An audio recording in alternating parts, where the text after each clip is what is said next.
नमस्कार, मैं हूं पंडित कैलाश चंद्र जोशी और आप देख रहे हैं मेरा यूट्यूब चैनल संस्कृति सेज। मित्रों, आज मैं आपसे बात करूंगा।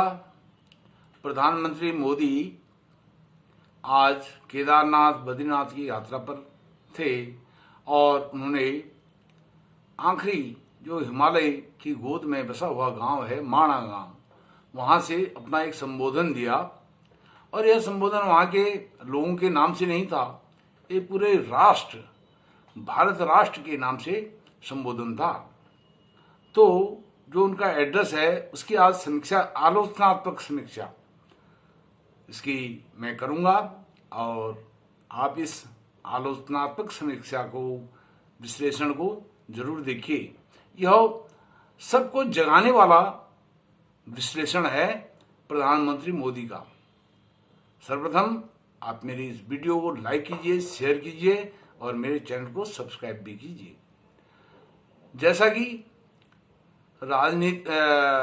प्रधानमंत्री मोदी ने जब से प्रधानमंत्री बने हैं तब से धीरे धीरे स्टेप बाय स्टेप राजनीतिक संस्कृति, धार्मिक या राष्ट्र धर्म से संबंधित जो संस्कृति है वह, आर्थिक और सामाजिक, इन चार क्षेत्रों में जो काम हुए हैं उनकी एक तरह से आज उन्होंने उसको समअप किया है। उसका एक निचोड़ निकाल करके पूरे हिंदुस्तान को ही नहीं, पूरे जो अंतर्राष्ट्रीय जगत है, पूरे ब्रह्मांड को एक संदेश दिया है। वह संदेश क्या है कि हम हीन भावना के शिकार नहीं हैं। मैं सेकुलर राष्ट्र का प्रधानमंत्री होते हुए भी मैं सेकुलर नहीं हूं, यह संदेश है। उन्होंने अपने उद्बोधन में कहा कि पूर्ववर्ती जो सरकारें थी, नेता थे, व्यवस्था थी, वह सब हीन भावना से ग्रस्त होकर के उन्होंने हमारे मठ मंदिर, हमारी संस्कृति, हमारी सभ्यता को नगार दिया था, गर्त में पहुंचा दिया था। और आप जैसा चाहते हैं मैं वैसा करने वाला हूं, यह आपकी डिमांड पर मैं सब कुछ कर रहा हूं। तो यह मोदी ने कहा था। मैं मोदी को कोट कर रहा हूं, अपने मन से कुछ नहीं कह रहा हूं। दूसरा, तीर्थ स्थानों का जो विकास है, पुनरुद्धार है, जीर्णोद्धार है, चाहे वो केदारनाथ से काशी विश्वनाथ तक, अयोध्या से उज्जैन तक, तो यह पुनरुद्धार उन्होंने संकेत दे दिया है कि हीन भावना अपने अंदर से निकाल दीजिए। जब एक प्रधानमंत्री, सेकुलर राष्ट्र का प्रधानमंत्री केदारनाथ में जाकर के त्रिपुंड लगा सकता है, रुद्राक्ष की माला धारण कर सकता है और माला से जप कर सकता है, और अपने जो उन्होंने वस्त्र पहने हैं उस वस्त्र पर पीछे से स्वास्थ्य के चिन्ह अंकित है, तो मुझे जो मेरे शत्रु हैं उनका अनुमोदन नहीं चाहिए इस स्वास्थ्य धारण करने के लिए, किसी मठ में, मंदिर में जाने के लिए, केदारनाथ में जाने के लिए, काशी विश्वनाथ में जाने के लिए मुझे अपने शत्रुओं से अनुमोदन नहीं चाहिए।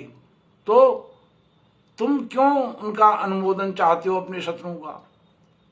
ये पूरे हिंदू समाज से उन्होंने कहा है, एक संदेश दिया है, इस संदेश को समझना चाहिए। अब हम तिलक लगाने में शर्मा रहे हैं, चोटी रखने में शर्मा रहे हैं। भाई, हमारे जो शत्रु हैं वो हमारी आलोचना करेंगे, हास्य करेंगे, उपहास करेंगे। अपने शत्रुओं से हम अनुमोदन चाहते हैं। मैंने पहले भी अपनी वीडियोज बनाई हैं तिलक लगाने वाली। तिलक लगाना चाहिए हर किसी को।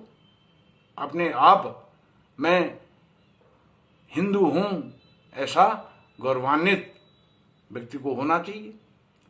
और यह वास्तव में अमृतकाल है। यह मात्र आजादी का अमृतकाल नहीं है, यह सनातन सभ्यता का, सनातन संस्कृति का, सनातन धर्म का, हिंदू धर्म का अमृतकाल वास्तव में यह आरंभ हुआ है। दूसरा, उन्होंने लाल किले की प्राचीर से इसी वर्ष 15 अगस्त को कहा था, गुलामी के प्रतीकों को हम अब ढो नहीं सकते, झेल नहीं सकते, उनके साथ जी नहीं सकते हैं, और आज फिर वही बात कही है। तो समझना चाहिए, जो काशी विश्वनाथ में जो स्वयंभू शिवलिंग है, जिसके लिए अभी कोर्ट में भी केस चल रहा है, उसके विषय में वह सीधे जो माननीय हमारे मिलॉर्ड हैं उनको भी संदेश दे रहे हैं कि यह अमृतकाल केवल आजादी का नहीं है, यह सनातन का अमृतकाल है। तो सनातन के पक्ष में फैसला आना चाहिए। और 91 का प्लेसेस ऑफ वर्शिप एक्ट वो कोई मायने नहीं रखता है, नहीं तो मैं उसको हटा दूंगा। उन्होंने कहा है व्यवस्था परिवारवाद, यह परिवारवाद कहाँ है? न्यायालय में भी परिवारवाद है, कहाँ संकेत किया है? उस संदेश को समझना चाहिए। अब वो कह रहा है प्रधानमंत्री, वहां से चिल्ला रहा है, संदेश दे रहा है, उठो जागो, सड़कों पर आओ और शांतिपूर्वक प्रदर्शन करो, अपनी मांग को चिल्ला चिल्ला करके जोर जोर से कह करके व्यक्त करो। तुम क्या चाहते हो, मैं वो करने वाला हूं। लेकिन हम इतने सहिष्णु हैं, इतने उदार हैं, इतने शर्मीले हैं कि हमारे शत्रु क्या कहेंगे, हम चुपचाप अपने घरों में बैठे हैं, हम कोई आवाज नहीं उठाते। सोशल मीडिया का जमाना है, हम सोशल मीडिया पर लिख सकते हैं, बोल सकते हैं, कह सकते हैं इन चीजों के बारे में। एक सभ्य व्यक्ति के रूप में, सभ्य समाज के रूप में, सभ्य संस्कृति के रूप में, सभ्यता के रूप में कह सकते हैं। हम कहते ही नहीं, हम शर्माते हैं। और अब गुलामी के प्रतीक, जैसे अंग्रेजों ने पार्लियामेंट बनाया था, आज तक पार्लियामेंट हाउस में सारी सरकारों का वहां से संचालन होता था। अब सेंट्रल विस्टा इसका उदाहरण है, गुलामी का प्रतीक है पार्लियामेंट। अब वो सेंट्रल विस्टा बन रहा है। आने वाले 1-2 साल में नई सरकार जो भी बनेगी 24 में, उसके बाद उसका पहला अधिवेशन सेंट्रल विस्टा का जो नया पार्लियामेंट बन रहा है सेंट्रल विस्टा के अंदर, उसमें होने वाला है। ये देखिए संदेश स्पष्ट है। दूसरा, मठ मंदिर तीर्थ जो धर्म, कौन धर्म? धर्म एक ही है, सनातन धर्म। वो कहते हैं यह प्राणवायु है हमारी, जो हमारे मठ हैं, मंदिर हैं, इनका जीर्णोद्धार। और काशी विश्वनाथ, केदारनाथ और बद्रीनाथ, अयोध्या, मथुरा, काशी, यह सब हमारी प्राणवायु है, ऑक्सीजन है। प्राणवायु को ऑक्सीजन कहते हैं, ऑक्सीजन है ये। ऑक्सीजन के बिना जीव जीवित नहीं रहता है। तो यह सीधे किसको संदेश है? केवल जनता को संदेश नहीं है, समाज को संदेश नहीं है, पूरे ब्रह्मांड को संदेश है। और आरएसएस के प्रमुख मोहन भागवत को भी संदेश है, जो कहते हैं हर जगह तुम शिवलिंग ढूंढते फिरते हो, ये बंद होना चाहिए। यह आरएसएस प्रमुख को भी मोदी जी का संदेश है। यह आरएसएस प्रमुख ने भी इस संदेश को समझना चाहिए। वो आजकल बहुत इधर उधर के चक्कर काट रहे हैं आरएसएस प्रमुख। अब जहां पर जो विषय प्रशंसा का है वहां पर प्रशंसा भी करनी चाहिए, जो आलोचना का है वहां आलोचना भी करनी चाहिए। अब मोदी जी ने हैदराबाद में जाकर के उसको भाग्यनगर तो कहा, लेकिन उससे बड़ा अब उनकी जिह्वा फिसल गई, टंग स्लिप हुई। क्या हुआ क्या नहीं हुआ, उन्होंने तृप्तिकरण, एक शब्द तृप्तिकरण भी दे दिया। भाई तुष्टिकरण तो आजकल की सरकारों ने, आज तक की सरकारों ने तुष्टिकरण तो किया ही था, आज तक उन पर आरोप लगता है तुष्टिकरण हुआ। आप उससे भी बड़ा तृप्तिकरण ले आए। तो क्या जो मोदी अब आज कर रहे हैं महाकालेश्वर में और बद्रीनाथ में, केदारनाथ में, यह उस तृप्तिकरण कहने का प्रायश्चित तो नहीं है, यह भी समझना चाहिए। जो बातें हैं वह गवेषणा है, आलोचनात्मक होनी चाहिए, न्यूट्रल होकर के होनी चाहिए, प्रशंसा में अधिक उसका प्रवाह नहीं होना चाहिए। अब यह 100 करोड़ सनातनियों को यह संदेश है, स्पष्ट संदेश दे रहा है कि मैं अपने शत्रुओं से अनुमोदन नहीं लेता हूं। कौन क्या कहेगा, आपने केदारनाथ में पूजा करते हुए, महाकाल में पूजा करते हुए, उज्जैन में, काशी विश्वनाथ में पूजा करते हुए देखा होगा प्रधानमंत्री को। कोई नहीं कहेगा देख करके कि यह भारत सेकुलर राष्ट्र का प्रधानमंत्री होगा, लेकिन वह कर रहा है। अयोध्या में श्री राम मंदिर का शिलान्यास के समय साष्टांग दंडवत होकर के प्रणाम कर रहा है, लंडेट होकर के। वह स्पष्ट संदेश दे रहा है, लेकिन हम समझ नहीं रहे, हम कहां जा रहे हैं। सब कुछ प्रधानमंत्री नहीं करेगा, सब कुछ सरकार नहीं करेगी, सरकार कुछ नहीं करती है। जैसे भाव जनता के होते हैं, जनता जैसा कराना चाहती है, वैसा यह प्रधानमंत्री करने वाला है। और मैं क्यों कह रहा हूं, क्योंकि उज्जैन में, महाकाल में अभी कुछ दिन पहले प्रधानमंत्री ने कहा था, वीर विक्रमादित्य का नाम उन्होंने वहां पर लिया था। वीर विक्रमादित्य आज लोगों ने उनको भुला दिया है। जो हमारी संस्कृति है, सभ्यता है, सनातन है, हिंदू धर्म है, उसमें उन्होंने, वीर विक्रमादित्य ने बहुत बड़ा योगदान दिया था। जो संवत 2080 आने वाला है, यह वीर विक्रमादित्य ने ही आरंभ किया था। संवत, यह संवत जो वर्ष चलता है, और यह ईसा से 56 साल पूर्व का है। तो इस तरह से वह कहते हैं, गर्व करो अपने हिंदू होने पर, घुटन महसूस मत करो। लेकिन अब यहां प्रधानमंत्री ऐसे भी हुए हैं जिन्होंने कह दिया, जितने भी संसाधन हैं, उन संसाधनों पर बहुसंख्यक हिंदुओं का कोई अधिकार नहीं है। या दूसरे शब्दों में कहें, पहला अधिकार अल्पसंख्यकों का है। अब अल्पसंख्यक कौन है? दूसरी सबसे बड़ी आबादी, वह अल्पसंख्यक कहे जाते हैं। जैन, बौद्ध, सिख, ईसाई, वह अल्पसंख्यक की गिनती में आते ही नहीं है आज के समय में। तो यह बड़ा दुर्भाग्य है। और तो सनातन आस्था का, जैसे मैंने बताया, यह अमृतकाल है।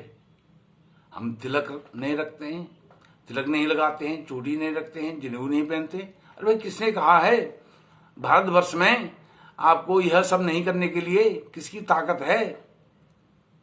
और लोग तो यहां तक अब कहने लगे हैं सोशल मीडिया पर, यह विक्रमादित्य का जो स्वर्ण काल था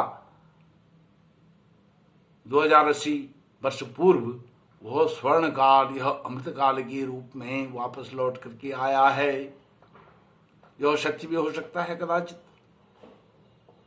क्योंकि वीर विक्रमादित्य के बाद ऐसा शासक प्रशासक भारतवर्ष ने नहीं देखा है। अब वीर शिवाजी भी हुए, लेकिन वह मुगलों के साथ, आक्रांताओं के साथ उन्होंने खूब लोहा लिया, लड़े, लेकिन ऐसे ही स्वतंत्र रूप में भारतवर्ष में एक छत्र राज करने वाला, यह एक अमृतकाल नहीं, यह स्वर्ण काल इसको कहा जाए तो अमृतकाल कहा जाए, स्वर्ण काल कहा जाए, कुछ भी और अच्छे शब्द इसके लिए कहे जाए तो यह शुरुआत है। यह हमको, सनातनियों को समझना है। अब हम समझ नहीं रहे हैं इस बात को। अच्छा, अब उज्जैन में जो उनका वक्तव्य था, उद्बोधन था, बहुत विलक्षण था, बहुत ही विलक्षण था। आज तक के जितने भी उनके उद्बोधन हुए हैं हमारे जो सांस्कृतिक धार्मिक स्थानों से, उसमें उनका बहुत उत्कृष्ट उत्तम कोटि का उद्बोधन था। क्या उन्हें वहां पर अष्टभैरव, अष्टमातृका, नवग्रह, 10 विष्णु जिनको हम दशावतार कहते हैं, भगवान राम के विष्णु के 10 विष्णु, एकादश रुद्र, द्वादश आदित्य, यह सब बात करता है कौन? एक हिंदू सम्राट कर सकता है ऐसी बात। ऐसी बात वीर विक्रमादित्य करते थे। जब उन्होंने कहा उज्जैन महाकाल में कि वीर विक्रमादित्य क्षिप्रा नदी में स्नान करने जाते थे प्रातः ब्रह्म मुहूर्त में, और वहां से जल लेकर के भगवान महाकाल का अभिषेक करते थे। यह बात सेकुलर राष्ट्र का प्रधानमंत्री करे, इससे और बड़ी बात क्या हो सकती है? तो वीर विक्रमादित्य के पद चिन्हों पर चलने वाला कोई सामान्य व्यक्ति हम जैसा आप जैसा नहीं हो सकता है। तो यह वीर विक्रमादित्य का जो स्वर्ण काल था वही यह अमृत काल तो नहीं है। वही तो यह फिर इतिहास अपने को दोहरा रहा है।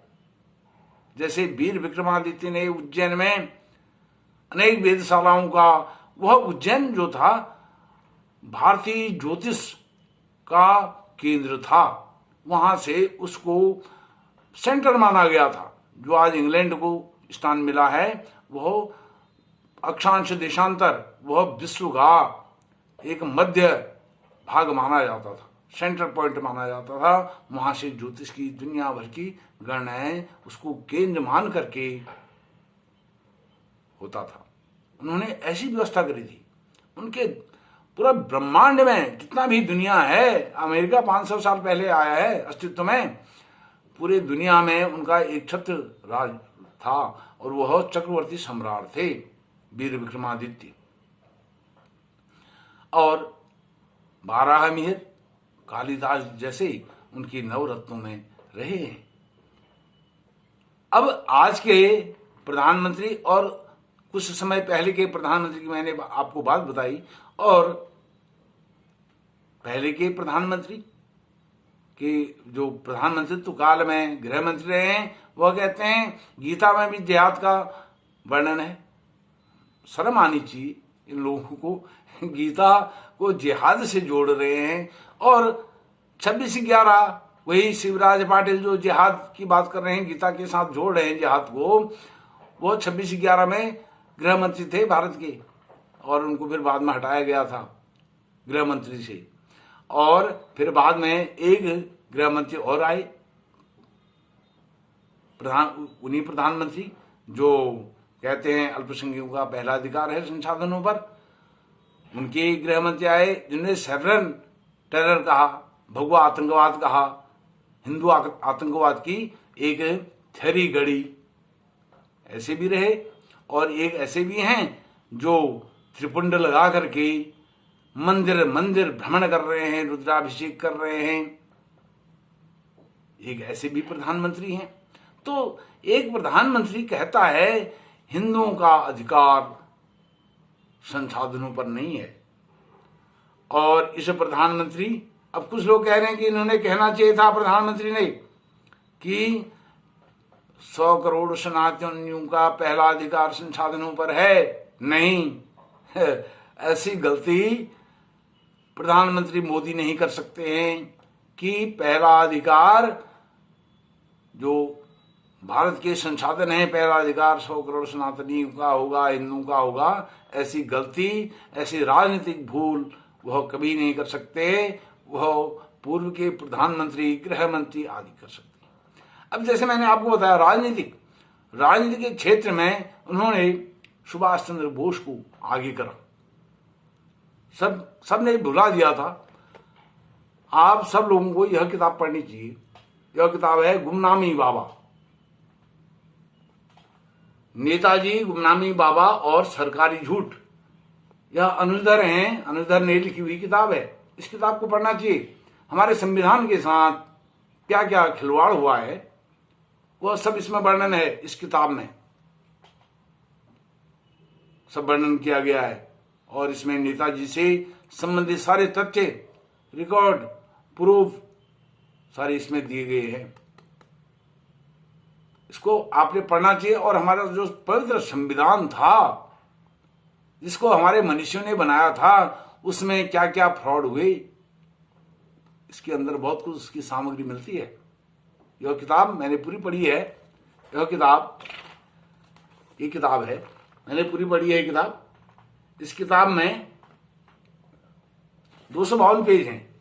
ये हिंदी वर्जन की है, इंग्लिश में भी नेताजी सुभाष चंद्र बोस करके एक यह बुक है।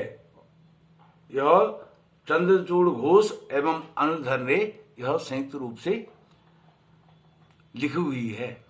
इसको पढ़ना चाहिए। अब हम पढ़ते लिखते नहीं हैं और हम जो है सोशल मीडिया पर लिख देते हैं, भारत माता की जय कह देते हैं, वंदे मातरम कह देते हैं। भारत माता की जय कहना चाहिए, लेकिन भारत माता की जय कहने से, वंदे मातरम कहने से भारत राष्ट्र यह सशक्त होने वाला नहीं है, ताकतवर होने वाला नहीं है। और राजनीतिक संदेश यह दिया, धार्मिक संदेश जो राष्ट्र धर्म का संदेश दिया है वो केदारनाथ से दिया है, वह बद्रीनाथ माणा गांव से दिया है, और महाकाल से दिया है, अयोध्या से दिया है, काशी विश्वनाथ से दिया है, और भाग्यनगर से भी दिया है कि हमारी सरकार आएगी, हम इसका नामकरण भाग्यनगर करेंगे, लखनऊ का नाम लखनपुर करेंगे। यह सब हो रहा है। तो मित्रों, मैंने आज माणा गांव से मोदी का जो उद्बोधन था उसकी एक समीक्षा की है, विश्लेषण किया है, आलोचनात्मक उसकी एक गवेषणा की है। इस गवेषणा को आपने जरूर देखना चाहिए। अपने मित्रों को भी इसको शेयर कीजिए, मेरे चैनल को सब्सक्राइब कीजिए। आपका कोटि कोटि धन्यवाद। नमस्कार।